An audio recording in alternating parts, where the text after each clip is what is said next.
புரட்சி தலைவர் எம்ஜிஆர். எனது அருமைக்குரிய சகோதரர்களே, அன்பிற்கினியவர்களே, அதுக்கு பின்னால புரட்சி தலைவர் அம்மா அவர்கள் திட்டங்கள் மிக்சி ஃபேன் கிரைண்டர் சொன்னாரே, ஊர் ஊரா எல்லா ஊர்களுக்கும் விளம்பரம் செய்து மேடை போட்டு மிக்சி ஃபேனு கிரைண்டரை வீடு வீடா கொடுத்தோமே, நினைவு இருக்கிறதா?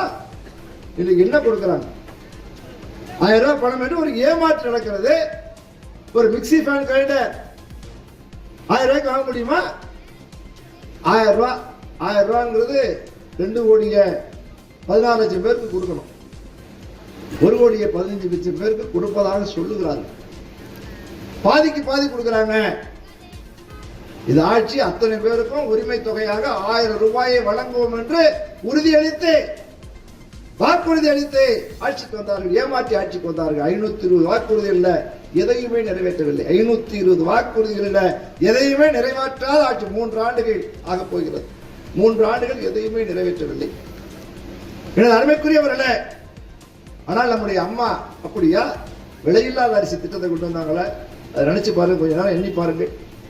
விலையில்லாத அரிசி திட்டம், யாராவது இந்த திட்டத்தை நிறுத்த முடியுமா? என்ற எப்படி புரட்சி எம்ஜிஆர் சத்துணவு திட்டத்தை நிறுத்த முடியாதோ, அதே போல அம்மாவுடைய விலையில்லாத அரிசி திட்டத்தை கொண்டு வந்து பசியில்லாத தமிழகத்தை உருவாக்கினாரே தாய் புரட்சி அம்மா அவர்கள், அந்த திட்டத்தை யாராவது நிறுத்த நினைச்சு பார்க்க முடியுமா? எடப்பாடியார் வந்தார்.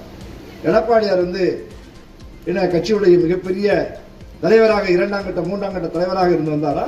இல்லை, கிளை செயலராக இருந்து.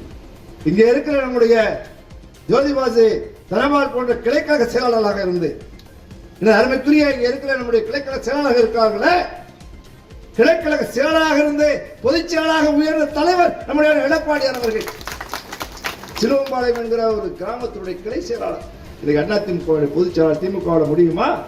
திமுக யார் தலைவர்? அண்ணாவுக்கு பின்னால கருணாநிதி தலைவர். கருணாநிதிக்கு பின்னாலே ஸ்டாலின் இன்றைக்கு தலைவராக இருக்கிறார். அவர் தலைவராக இருக்கிற பொழுதே அடுத்த தலைவராக உதயநிதி அவர்கள் உருவாகி கொண்டிருக்கிறார்கள். அது வாரிசு கட்சி. அதிமுக அப்படி இல்லை. அதிமுகவை பொறுத்தவரை சாமானிய ஒரு கிளை செயலாளர் இன்றைக்கு பொதுச்செயலாளர் வந்திருக்கிறார், முதலமைச்சராக வர முடியும் என்கிற நிரூபித்த இயக்கம் அனைத்து அண்ணா அவர்கள். அதுதான் அதிமுக.